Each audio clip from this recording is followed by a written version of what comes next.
My name is Jen Spry, and I'm from Philadelphia, Pennsylvania.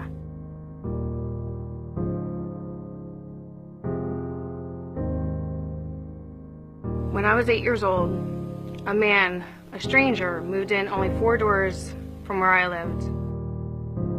We would go outside and play in our yard, and just outside of our yard was a little church playground. I was only allowed to go there because my mom could look out the window and see the playground. In the summertime, the trees got a little bit fuller and stuff with the leaves, but she can call my name and I would come running back. I was 8 years old when that man moved in, and that stranger human trafficked me for 2 years of my life. My life was never the same again. My mom had no idea. She was a single mom. She sent us to a private Christian school. She was home every day by 3 o'clock when the school bus would drop us off, right out front of our house. I fit into a statistic. The man was a stranger. My mom was a single mom. The bus stop was included, the church playground, the park, and the abuse just happened every day. But no one knew. No one ever came looking because I never went missing. I couldn't blame anyone else because I had never told anyone else. I kept it as a secret. It was just guilt and shame and I didn't want to disappoint my mom. She told me all the time how valuable I was, how much she loved me. She even told me about how valuable I was to the Lord and the plans and purpose He had for my life. The only person I had was honestly, I would just pray to the Lord, and I would talk to Jesus at nighttime, and I would just tell Him, I don't understand. It hurts. It hurts.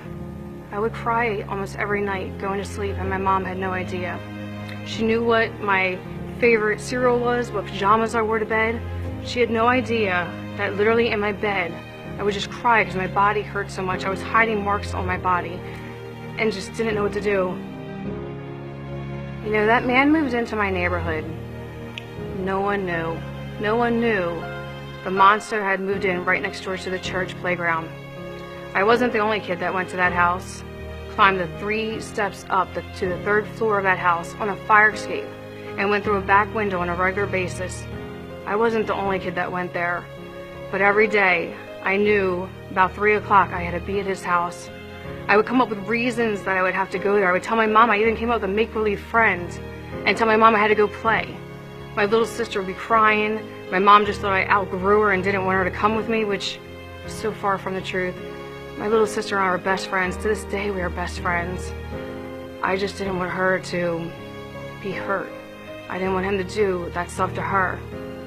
Sad that I couldn't protect her completely, but most of the time, as much as I can think of, I laid down my life and my body and I went there to that house every day so my little sister didn't have to.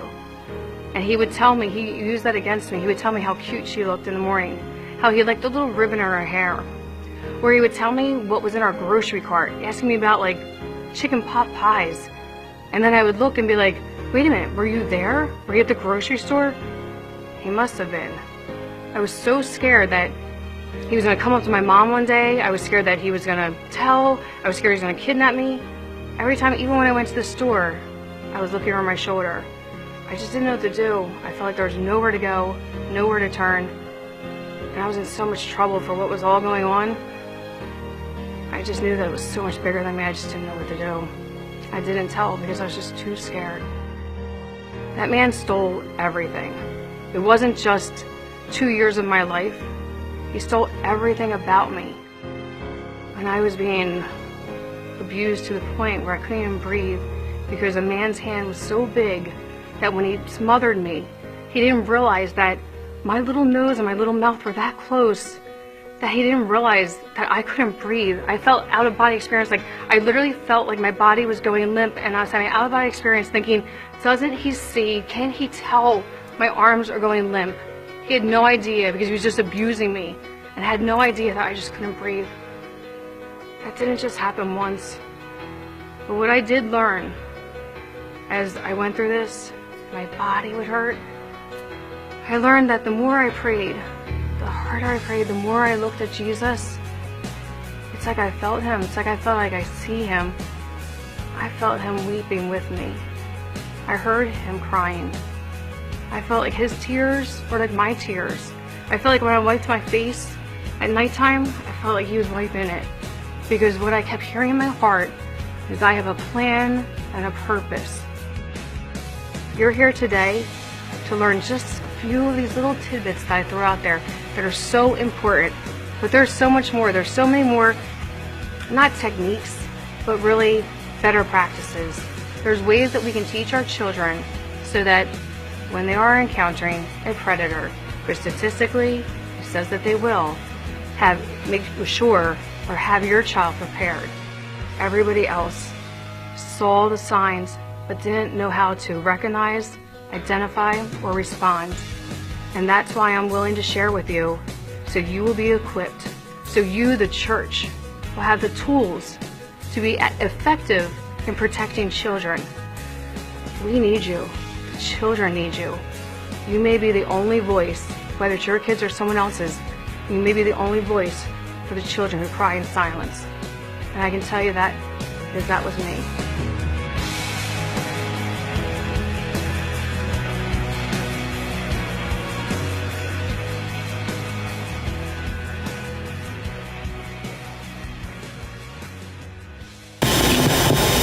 I wish I could tell you that Jen's story is unusual or that it is unique, but it is not. As we've said, our subject this morning is human trafficking, which includes the broad categories of sex trafficking and labor trafficking, which are the two shapes that slavery takes in our day. Human trafficking is not about the smuggling that we hear about people trying to get to Europe. Human trafficking is not about the forced exile, such as what we did to the American Indians.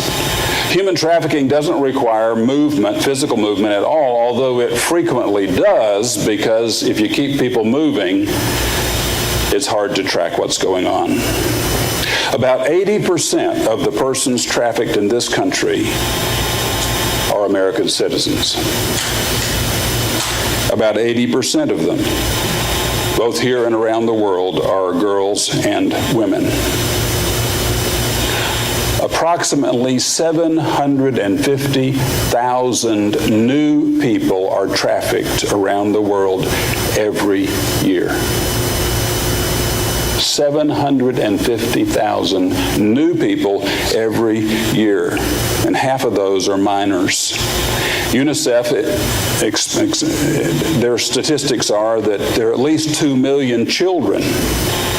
I don't know what they mean by children, but at least 2 million children are involved in sexual trafficking right now. Taken together, reasonable estimates are there are 45 million people in slavery in this world right now as we sit here. That is more people in slavery than the complete population of 80% of the nations on the planet. That is more people in slavery today than were trafficked in the entire 400 years of the transatlantic slave trade. The sad fact is there are more people enslaved at this moment than have ever been enslaved in human history. And as if that weren't bad enough, trafficking has been reported in every one of our 50 states.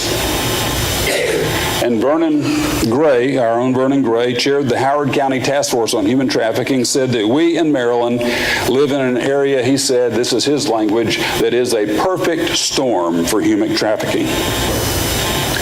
We live in the I-95 corridor. We have a great deal of commuter movement. We have an international airport. We have casinos and cruise lines. We have large concentrations of both poverty and wealth. We have large sports and entertainment venues. We have tourism and drug traffic. We have inadequate laws about human trafficking.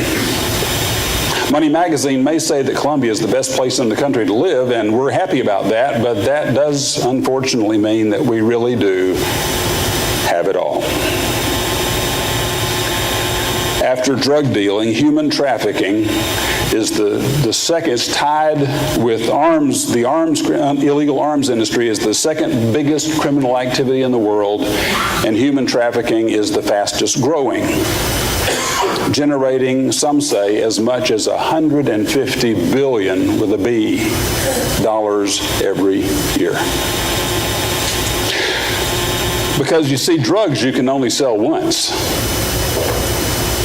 People you can sell again and again and again and again. The Polaris Project in Washington has estimated that a pimp with 4 girls, and many have more than 4, can make over $600,000 a year. And whether they traffic in labor or in sex, traffickers use similar methods, which are all grounded on lying and deceit. Here's just one example. 14-year-old Manna ran away from her abusive home in India and met a woman who offered her a job selling fabric. She accepted the job, trying to better her life, and the woman provided her a place to sleep for the night. When she woke up, the woman was gone, and she found that she was in a brothel. And for the next 2 years, until IJM secured her release, she was a forced prostitute being raped for their profit. Fully 1/3 of those 45 million people who are enslaved are in India. And forced labor slavery, that is the non-sexual kind of slavery, is typically imposed sort of like what happened to Manna. Kids they try to get out of an abusive situation. Almost all kids that are trafficked come out of an abusive situation. They're trying to escape that. They go from the frying pan into the fire.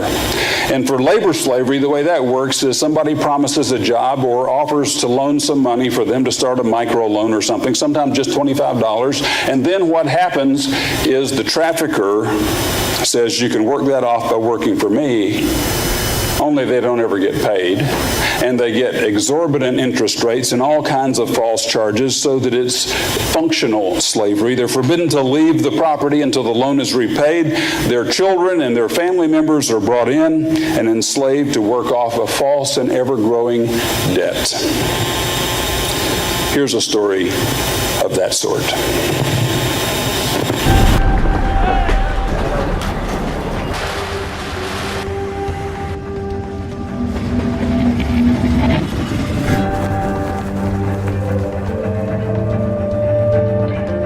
You're working 14, 18-hour days with very little sleep, no freedom.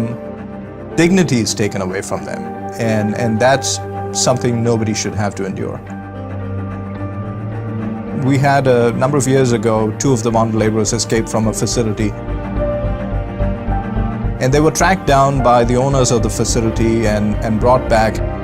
And as a punishment for what they had done, their hands were chopped off. We would go to the government officers and we'd say, sir, there is a bonded labor case. And almost always the response was, there is no bonded labor in my area. What are you talking? How much? 30? Yeah, I'm afraid. Ruchira, there's a girl who's very afraid. Almost unable to walk. This is Kumar. He was abandoned by his mother, and his father was suddenly killed. Orphaned and alone, he was accountable for his parents' debts. And at just 7 years old, he was forced into slavery. வேலை செய்யும் போது ஒரு நாள் sir ரொம்ப கையெல்லாம் ரொம்ப வெளியே எடுத்துக்கிச்சு sir ரொம்ப எரியுற மாதிரி ரொம்ப கொள்ளு தூக்க கூட ஆகமாயிருச்சு sir. Kumar remembers a day where he was so ill he couldn't get out of bed. Immediately, his owner came looking for him. அவங்க வந்து ஏன்டா வேலைக்கு போகலான்னு கேட்டாங்க. நான் சார் உடம்பு சரியில்லைன்னு சொன்னேன். அப்புறம் அவங்க வந்து கூட்டிட்டு போனாங்க, ரூமுக்கு கூட்டு போனாங்க. அப்புறம் சூக்காலே வச்சுட்டாங்க. ಗೊತ್ತು ಮೊನ್ನೆಲ್ಲ ಸೇತು ಚೆನ್ನಾಗಿ ಎಲ್ಲ ಒದಗಿ ತಿಂದಿರೋದು ಎಲ್ಲರೂ ತಿಂದಿರೋದು ಅದನ್ನ ఇంకా வேற நம்ம அப்பா அம்மா இருந்தால் நம்மளுக்கு நல்லா இருக்கும் அப்படின்னு நினச்சேன் sir.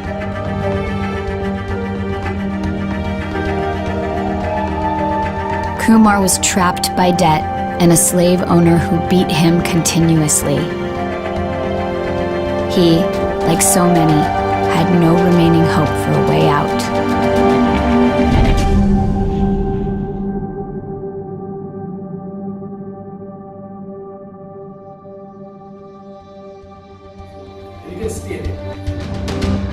IJM discovered the horrific conditions in the brick factory where Kumar and others were being forced to work against their will.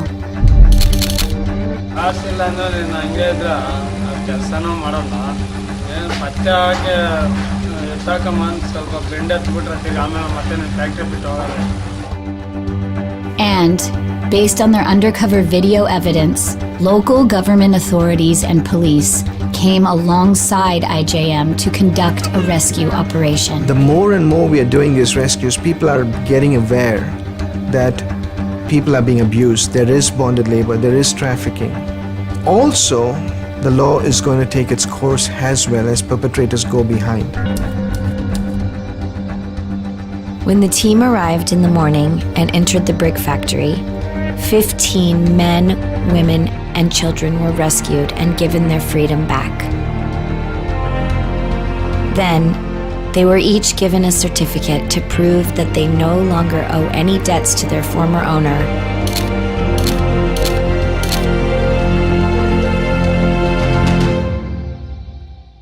And one was for Kumar.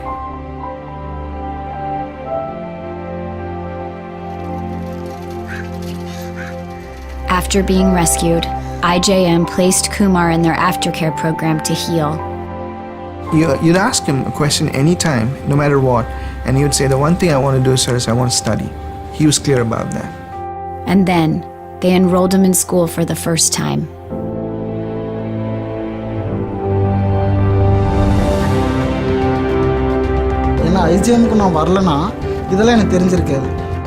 Today, he is studying to be a social worker, to help those still suffering like he did. இதை காட்டியிருந்தோன்னா அவர் உண்மையாகவே சந்தோஷப்பட்டிருப்பார்.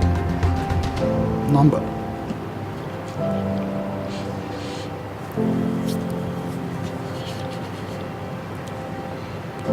அவர் அன்பாக இருந்தோம் நான் இந்த அளவுக்கு இதை காட்டியிருந்தோன்னா. And what we do at IJM is we go look for that lost sheep, that girl that's being abused, that widow who's been run out of her home. And we will search for her until we find her. That's how our Father has loved us. That's how we are called to love others. Not to search for them until we've satisfied ourselves. Not to search for them until it gets really hard. But to go after them until we find them. To be relentless in our love.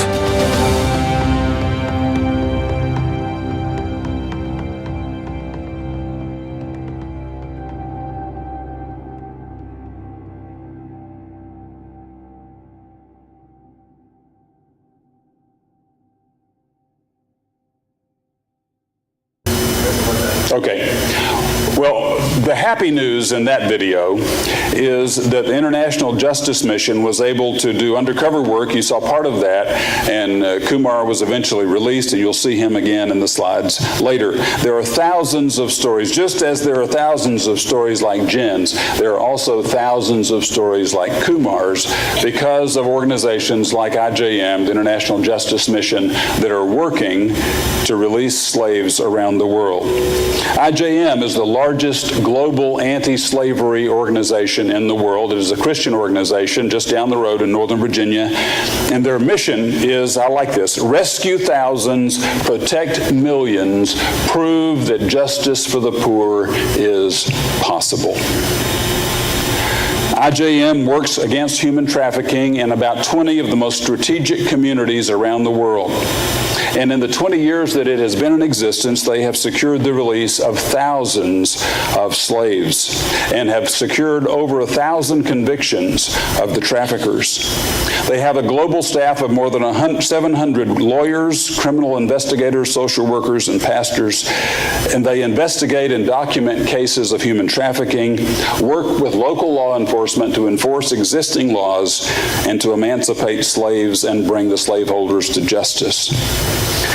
Kumar remembers his release as something that happened just in a moment because the IJM people showed up with the police and he was free.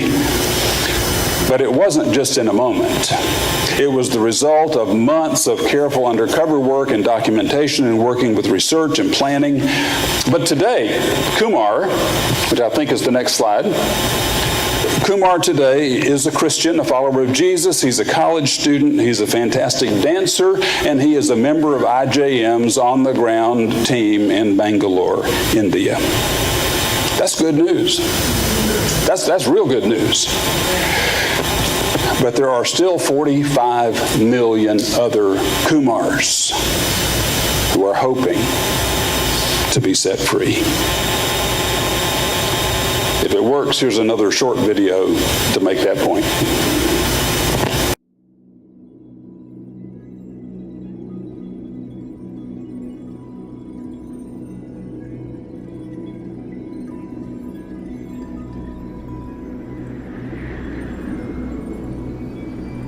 We are slavery's end.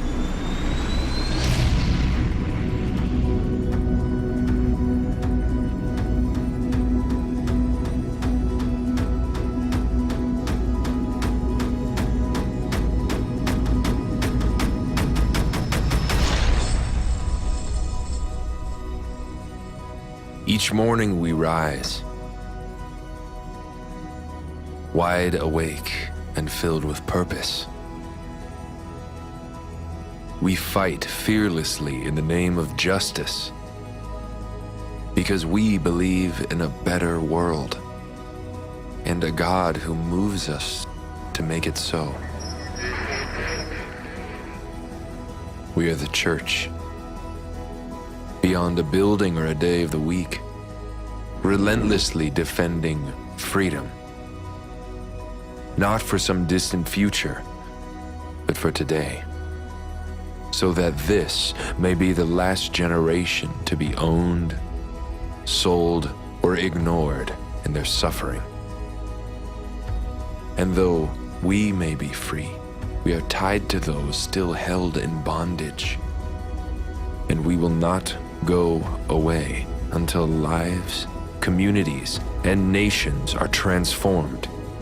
Until all countries protect all of their citizens. So, each day we rise again, knowing we are slavery's end. And we will never be free.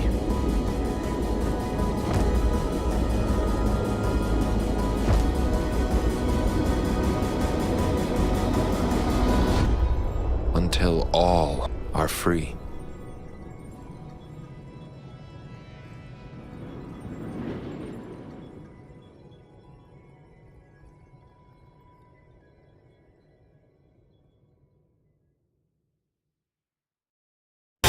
But the question, and I've been to the IGM headquarters. They actually don't advertise their address for fairly obvious reasons. But I've been there, and they're doing a lot. The question this morning is, what can we do? You know the name Frederick Douglass, I suspect. 160 years ago, he said, if the people of God would array their immense powers against slavery and slaveholding, the whole system of crime and blood would be scattered to the winds. If the people of God. It can be pretty overwhelming. It can feel pretty overwhelming to think about 45 million people and what in the world can I do? But we did see, we got at least the slide up there, or the beginning of the film, where it said God's plan for their release. God does have a plan, and we are the plan. Now that may seem impossible, but you know the name Malcolm Gladwell probably. He's written a lot of famous books, but The Tipping Point was the one that kind of made him famous. And in there he says, in many things in life, in system kinds of things, there is a tipping point, a critical point beyond which an unstoppable change begins to happen. And those who study these things say that we are closer to the tipping point for slavery than we have ever been before. IJM has traveled into the worst places around the world where there is human trafficking, and they say there are many cracks in the walls of this ancient fortress. And they say that if we work together with God's help, the wall can come down in our lifetime. If we human beings with God's help can end smallpox, which we've done, we can end slavery. And we know this is the purpose of God. Jesus has told us so. You and I are invited to become new abolitionists. We can be slavery's end.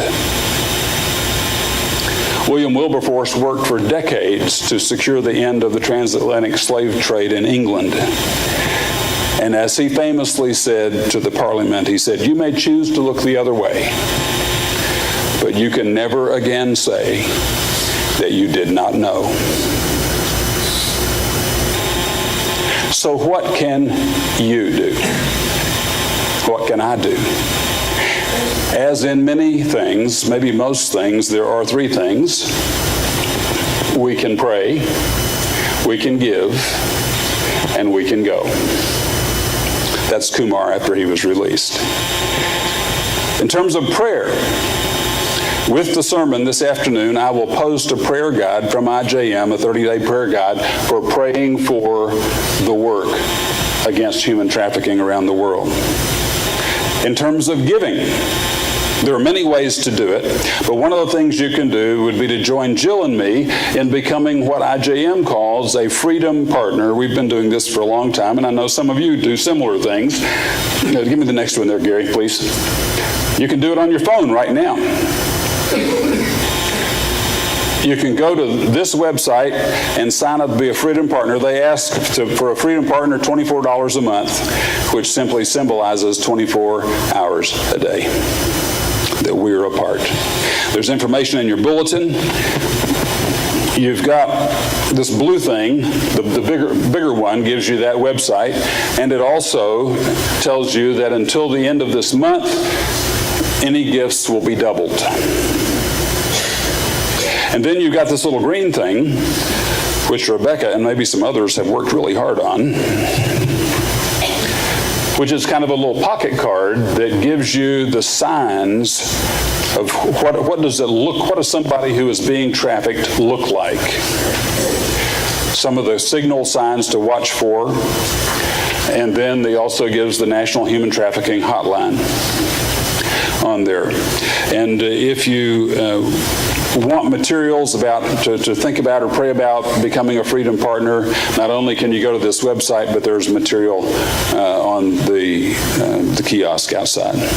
So we can pray, we can give, and thirdly, we can go.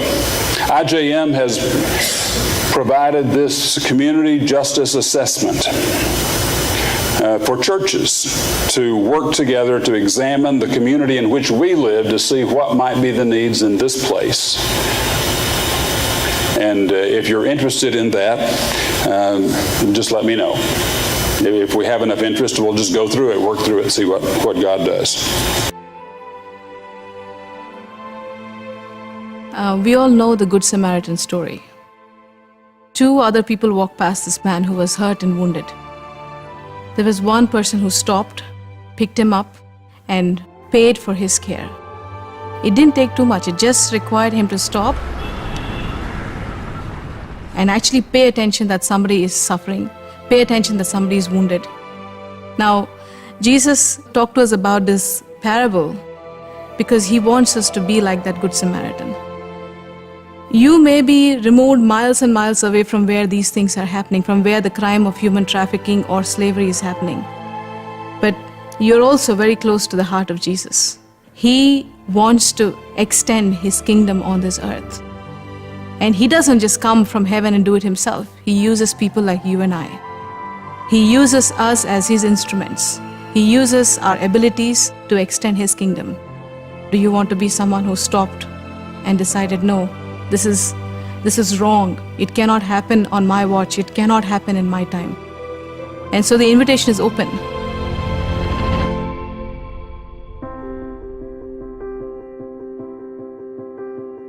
If you are watching this, it is because you woke up this morning and made the choice to get here. And when you leave this place, you take it with you. Right now, there are more than 45 million people around the world still bound in slavery, and that number is growing. IJM has a model that works, but we can't do more unless we have more help. So we are asking believers from around the world to take action, and take us with you too. We call them Freedom Partners.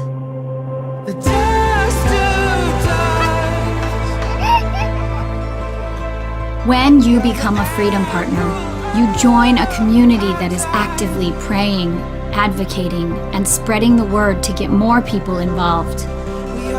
By giving $24 a month or more, we can grow our global mission to find, rescue, and renew lives. Because lack of resources should never be the reason why we didn't end slavery. Do you want to be one of them who walked past? Or do you want to be someone who stopped and decided, no, this is wrong. It cannot happen on my watch. It cannot happen in my time. And so the invitation is open. Join us and become a Freedom Partner today.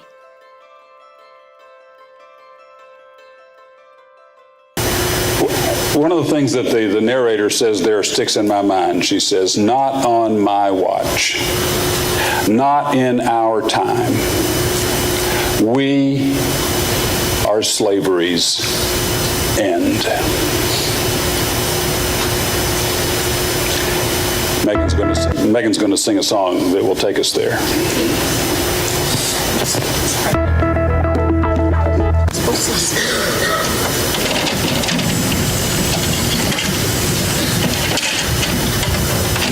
One more technical switch.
If not us,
Thank you, Megan. After this morning, you and I can choose to look the other way. But never again can you say, I didn't know. It is happening in the schools across the street.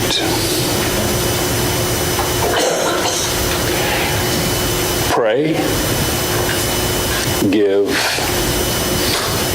go. What is it that God calls you to do? What is it that God calls me to do? God has a plan, and Megan reiterated it in the song.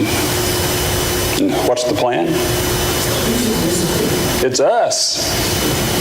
We are it. We are they. And now we're going to sing about that. To stand and sing, Here I Am, Lord. Now, not all of us are going to be called to this particular ministry. Most of it, not everybody's called to any particular ministry. But God is calling some of us to this ministry, if we're listening. May we stand and sing.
Well, now I know that was not a lot of fun.